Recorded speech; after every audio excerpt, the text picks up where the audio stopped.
दोस्तों, आज की स्वास्थ्य संबंधी जानकारी बहुत ही महत्वपूर्ण है। दोस्तों, शरीर के इन 4 अंगों में यह तेल लगाइए।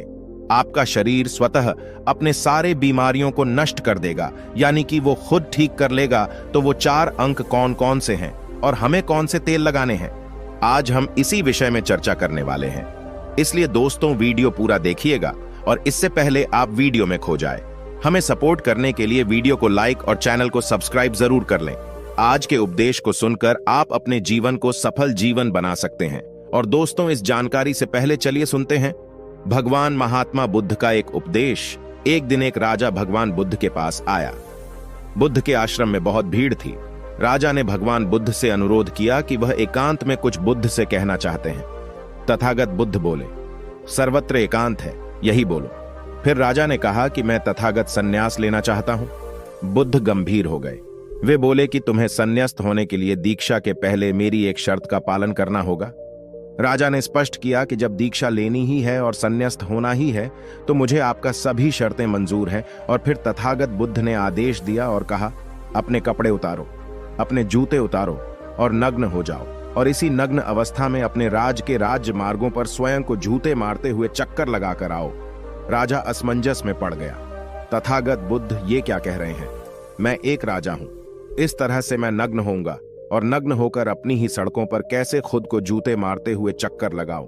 लेकिन फिर भी राजा को संन्यास्त होना था, तो उन्होंने भगवान बुद्ध की शर्तें मान ली और वे वैसा ही करने के लिए निकल पड़ा। राजा ने वैसा ही किया। वह नग्न होकर स्वयं को जूते मारते हुए राज्य की सड़कों पर दौड़ने लगा। और यहां उसके चले जाने पर शिष्य ने बुद्ध से कहा कि भंते, जब हम आपसे दीक्षा लेने आए थे तब आपने तो ऐसी कठोर शर्त नहीं लगाई थी। आप तो स्वयं करुणा अवतार हैं, फिर आपने राजा के साथ ऐसा कठोर व्यवहार क्यों किया? तब भगवान बुद्ध बोले, जब तुम लोग संन्यास लेने आए थे तब तुम्हारे अहंकार बहुत बड़े नहीं थे, इसीलिए तुम लोगों से घर घर भिक्षाटन करवा के ही काम बन गया। यह तो एक बड़े राजा है, इसका अहंकार भी बहुत बड़ा है, इसलिए जितना बड़ा रोग उतनी बड़ी दवाई, इसलिए महारोग की दवाई भी अधिक शक्तिशाली होती है। किसी कारणवश मैंने इनका परीक्षा भी इतना कठिन किया है। राजा जब इस दशा में अपनी ही प्रजा के सामने से गुजरेगा तो उसका अहंकार चूर चूर हो चुका होगा। राजा ने शाम तक शर्त पूरी कर ली और बुद्ध के चरणों में आकर गिर गया और फिर बोला, तथागत, अब तो मुझे आप दीक्षा देकर मुझे संन्यास्त करें। भगवान बुद्ध ने राजा के सिर पर मुकुट रखा और कहा कि अब तुम्हें संन्यास लेने की जरूरत ही नहीं है। जाओ और कर्ता भाव छोड़कर साक्षी भाव से राज करो। अब तो तुम राजस्व हो चुके हो, अब तुम राजस्व हो। देखिए दोस्तों, किस तरह से भगवान बुद्ध ने एक राजा को उपदेश दिया और राजा का जीवन धन्य हो गया। दोस्तों, ये छोटे से उपदेश से आपको क्या ज्ञान प्राप्त हुआ, कमेंट में हमें जरूर बताइएगा। चलिए अब जानते हैं स्वास्थ्य से संबंधित बहुत ही महत्वपूर्ण जानकारी। क्या आप जानते हैं कि ये हमारा शरीर किससे बना है? ये सबसे पहले जानना बहुत जरूरी है। और हमारे शरीर में कौन से 3 दोष पाए जाते हैं? हमारा शरीर 5 तत्वों से बना है और हमारा शरीर में 3 दोष पाए जाते हैं, वात दोष, पित्त दोष और कफ दोष। इसे जानना जरूरी है क्योंकि ये हर एक बीमारी का कारण होता है, क्योंकि हर एक बीमारी का जड़ यही 3 दोष है। इसीलिए जानना जरूरी होता है। तो आपका शरीर का सबसे महत्वपूर्ण दोष ये 3 दोष हैं, पित्त दोष, वात दोष और कफ दोष। अगर आपके शरीर का वात दोष गड़बड़ हो गया तो 60 से 70% बीमारी होगी। अगर आपके शरीर का पित्त दोष गड़बड़ हो गया तो आपके शरीर में 15 से 20% बीमारियां होती हैं। और यदि आपके शरीर का कफ दोष गड़बड़ हो गया तो 5 से 10% बीमारी होती है। अब इस तीनों प्रवृत्ति हमारे शरीर में कब से कब तक रहती है? जब हम जन्म से बाल्य अवस्था में रहते हैं, यानी जब हमारा जन्म होता है और 14 साल की उम्र तक हमारे शरीर में कफ प्रवृत्ति ज्यादा होती है। इस समय कफ ज्यादा बनता है। यह प्रकृति की देन है। कफ इसलिए बनता है क्योंकि हमारा शरीर ग्रो करता है। कफ बनना जरूरी है क्योंकि ये कफ हमारे शरीर के बहुत ही महत्वपूर्ण अंग है। बस हमें ये ध्यान देना है, हम अपने बच्चों को ऐसी कोई चीज नहीं देना है जिससे उनका कफ और बढ़ जाए, क्योंकि बच्चे उस समय कुछ नहीं जानते। पेरेंट्स को जागरूक होना होगा। बस हमें अपने बच्चे को कुछ भी ऐसे चीज नहीं देना है जिससे उसका कफ और बढ़ जाए। कफ बनाने वाली चीजें हमें उन्हें नहीं खिलाना है, नहीं तो क्या होगा? कफ से संबंधित जो 5 से 10% बीमारी है, जैसे टीवी, दमा, अस्थमा, इस्नोफिलिया, ये सारी बीमारियां इसकी वजह से होती है। ये हर पेरेंट्स को ध्यान देना होगा। उसके बाद हम आते हैं बाल्य अवस्था से युवा अवस्था में। युवा अवस्था की आयु कितनी होती है? जब हम 15 साल से 60 साल के बीच में होते हैं। इस समय हमारा शरीर युवा अवस्था में होता है। इस समय हमारे शरीर में पित्त प्रवृत्ति सबसे ज्यादा होता है, सबसे ज्यादा पित्त बनता है। इसलिए हमें यह ध्यान देना होगा कि हम ऐसी कोई भी चीज ना खाएं जिससे हमारा पित्त दोष बढ़ जाए। अगर हमारे शरीर में पित्त दोष बढ़ जाएगा तो हमारे शरीर में 15 से 20% बीमारियां होती हैं। इसके बाद हमारा आता है वृद्धा अवस्था। 60 साल की उम्र हमारा वृद्धावस्था होता है। इस समय हमारे शरीर में वात दोष बढ़ता है और वात दोष से संबंधित 60 से 70% बीमारियां हमारे शरीर में होती हैं। तो आपको ऐसी कोई चीज नहीं खाना है जिससे वात दोष बढ़े। तो दोस्तों, ये आप समझ गए कि आपके शरीर में 3 दोष का क्या रोल है। इसलिए इन 3 दोषों से संबंधित जो भी जानकारी जहां से भी उपलब्ध हो, एकत्र करें और उसे अपने जीवन में लागू करें, कारण को दूर करें और हमेशा इस बात का ध्यान रखें कि इन 3 दोषों में क्या खाना चाहिए और क्या नहीं खाना चाहिए।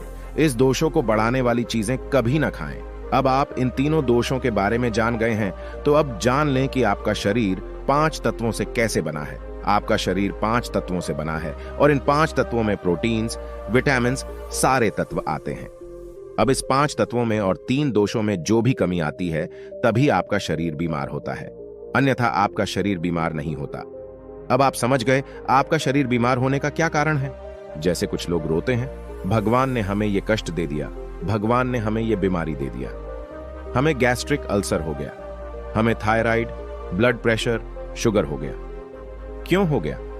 भगवान ने नहीं दिया, आपने खुद पाला है। जब प्रकृति आपको खाना खाने के नियमों का पालन करने के लिए कहती है, पानी पीने के नियमों का पालन करिए, इस प्रकृति का नियम पालन करिए, तो आप क्यों नहीं कर रहे हैं? जबकि हमारा शरीर उसी तत्वों से बना है, प्राकृतिक तत्वों से ही तो बना है। हमारा शरीर भी पानी से ही तो बना है, खाने से ही तो बना है, पोषक तत्वों से ही तो बना है। ये सारे नियमों का आपको पालन करना होगा। अब जब ये हमारा पित्त दोष कह रहा है कि ये चीज नहीं खाई, ये पित्त और बढ़ेगा, तो आप उसे क्यों खाते हैं? पिज्जा, बर्गर आप क्यों खाते हैं? चाय आप क्यों पीते हैं? चीनी आप क्यों खाते हैं? मैदा आप क्यों खाते हैं? जब आप ये सारी चीजें खा रहे हैं तो आपके पेट में एसिडिटी बनेगा, आपका पाचन तंत्र बीमार पड़ेगा। तो जब आपका पाचन तंत्र बीमार होगा तो अनेक बीमारियां आपको आएगी।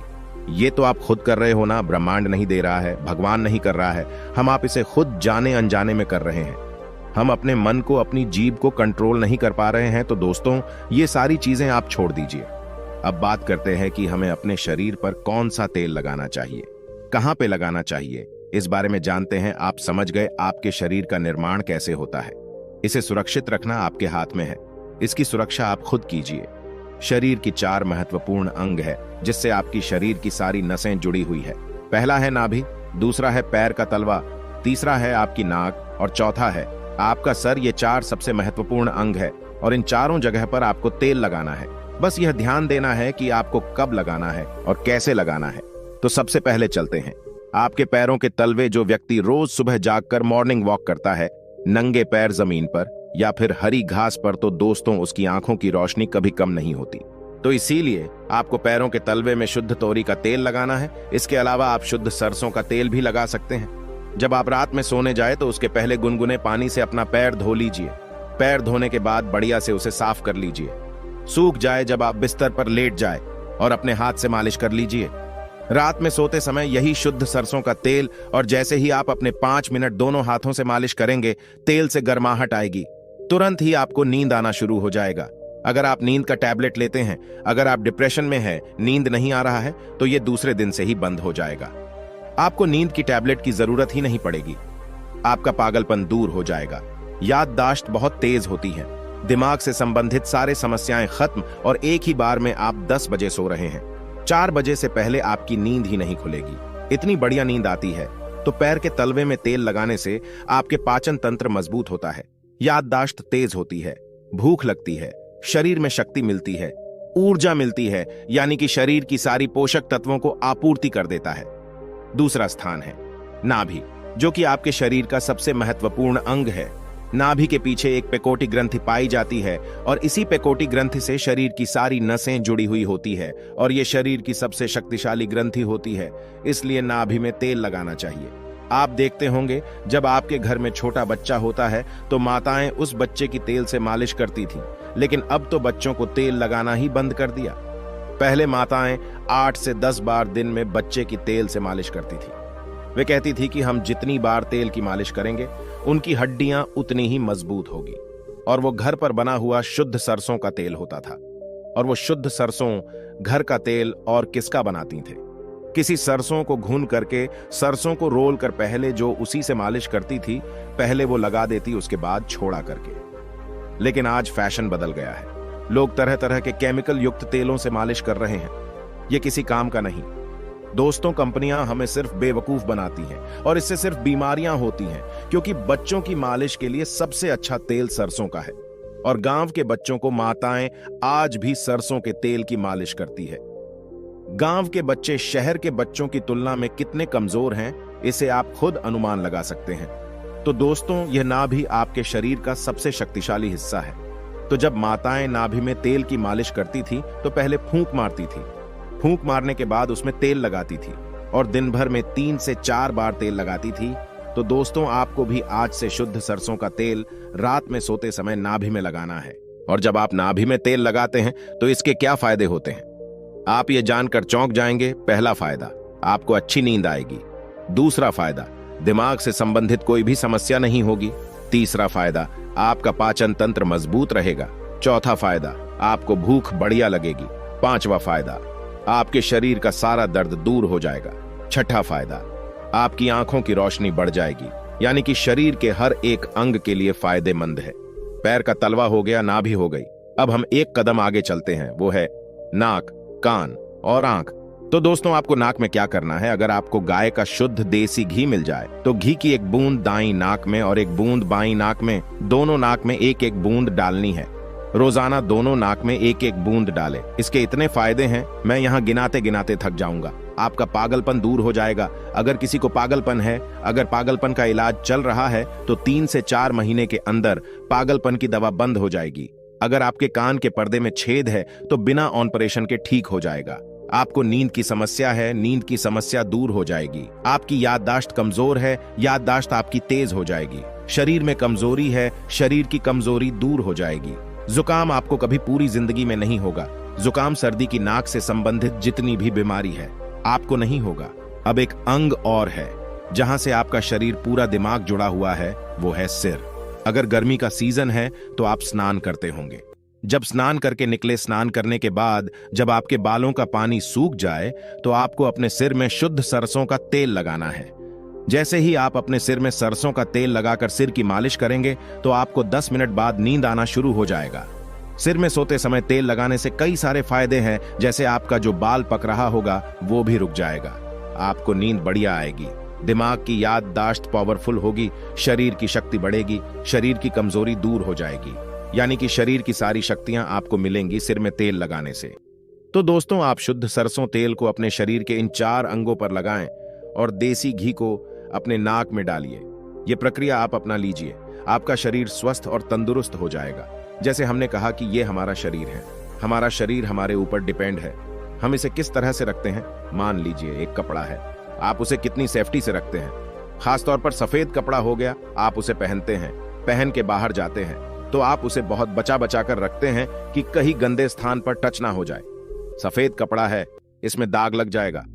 कितना बचा बचा के चलते हैं और फिर आते ही खूंटी में निकालकर आराम से टांग देते हैं, जिससे उसमें दाग नहीं लगता है। और फिर अगले दिन पहनते हैं और उसको ध्यान से प्रेस आयरन वगैरह करते हैं। तो दोस्तों, ठीक उसी प्रकार इस शरीर की देखभाल आप खुद कीजिए। जितनी आप इस शरीर की देखभाल करेंगे उतना ही आपका शरीर स्वस्थ व निरोग बना रहेगा। तो जैसे हमने कहा, इसका पालन करिए। आप प्रकृति के नियम का पालन करिए। तो दोस्तों, आज से अभी से आप इन 4 जगहों पर तेल लगाना शुरू कर दीजिए। तो दोस्तों, उम्मीद करता हूं आपको इस कहानी से बहुत कुछ सीखने को मिला होगा। यह कहानी आपको कैसी लगी हमें कमेंट बॉक्स में कमेंट करके जरूर बताएं और इस वीडियो को लाइक भी जरूर